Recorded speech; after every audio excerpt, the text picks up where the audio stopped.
Have you ever been in a situation like this where you took a picture of a beautiful sunset on vacation, but after looking at it, you're disappointed because you wish you captured just a little bit more, and now you have to wait until you go back there to get that picture again, right?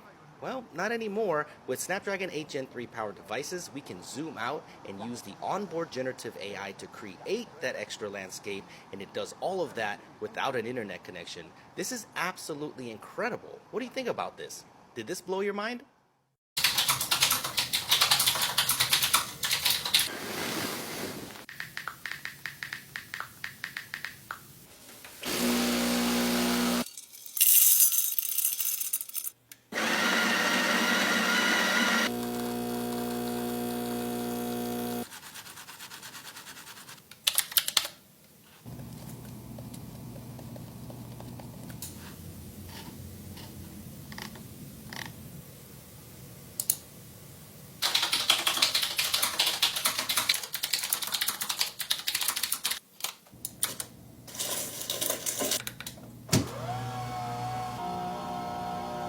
$100 because it's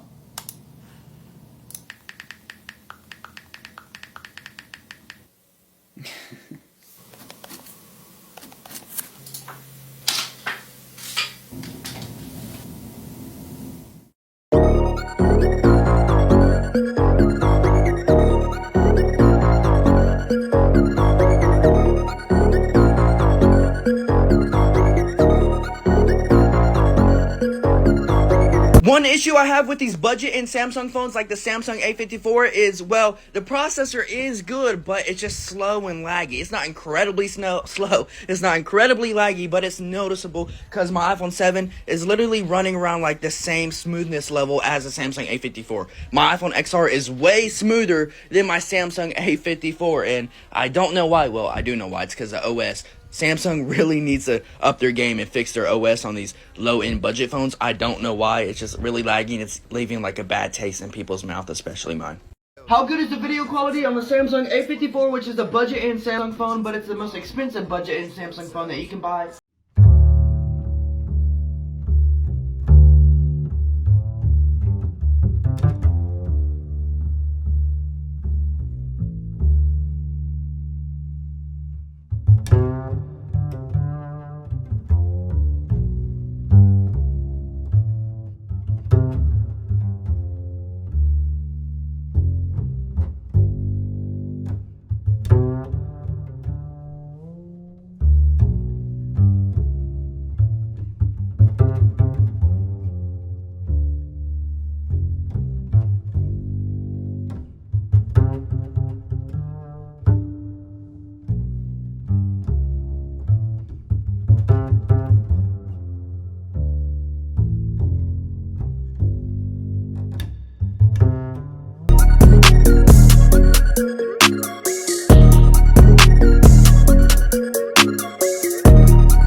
This is Matt, and what you're hearing right now is him singing using Holly's voice.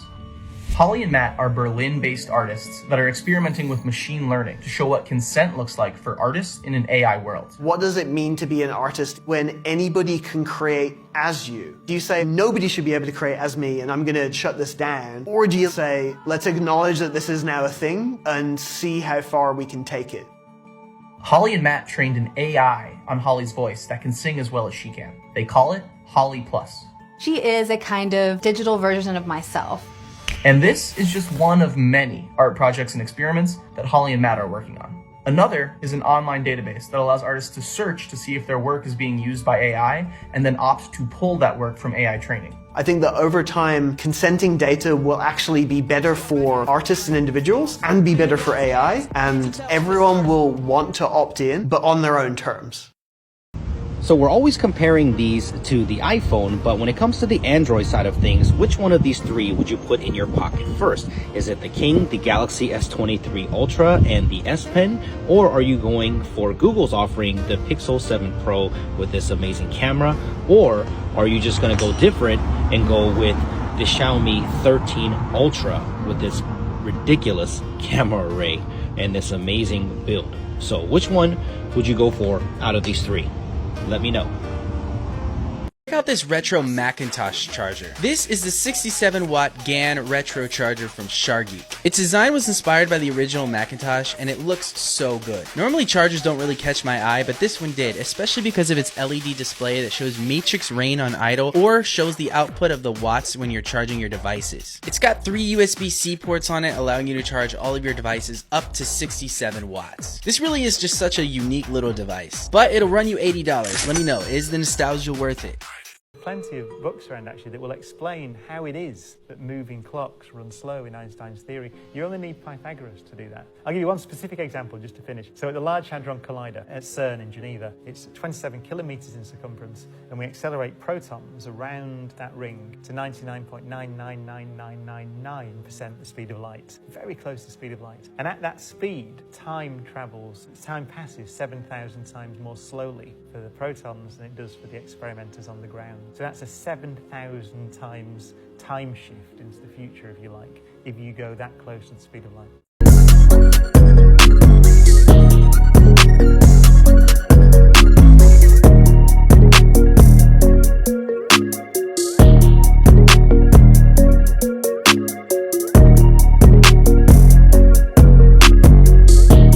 What I'm working on is a new way of thinking about AI. The threat that most people recognize, that something that can outthink human beings, clearly represent a threat to humanity if we couldn't figure out how to solve the control problem. Imagine, for example, an AI system is helping us figure out how to fix climate change. One of the consequences we don't like is the acidification of the oceans. AI system figures this all out. But the catalytic reaction starts to absorb oxygen from the atmosphere. And that's enough for us all to die slowly and painfully. Changing the way we think about AI so that their only goal is to bring about the futures that we humans prefer, we have to start designing standards to make sure that they conform to this basic design template, not susceptible to this problem. We really could do marvelous things. Now that AI systems are really quite powerful, we need to have guarantees that the systems don't pose an undue risk.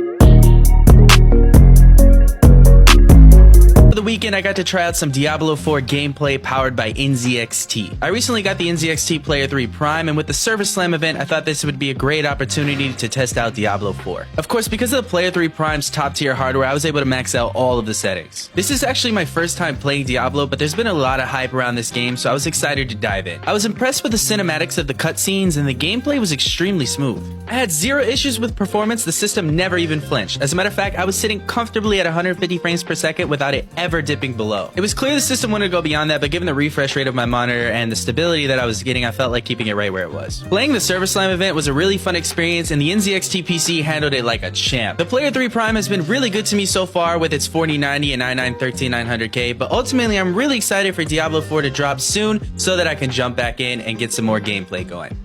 We don't know what their intentions are. Maybe they've been scanning us. Maybe they know pretty much what our technological development level is. They know a lot about us, our language, our culture. They're pretty advanced. But for the most part, we're not interesting to them. But one day, if we advertise our existence and reveal how much we have, resources, minerals, perhaps things that are of value to an alien civilization, then, just like Montezuma thought that Cortez was a god, big mistake, one of the biggest mistakes in history. Cortez was a pirate. He was a bloodthirsty pirate, but what did he have? He had steel, while the Aztecs had bronze. He had the horse. The Aztecs had no horse. Cortez had the written language. The Aztecs had no written language. And Cortez had smallpox. And that, of course, devastated the population. So I think for the most part, it's a bad idea to advertise our existence to aliens in outer space.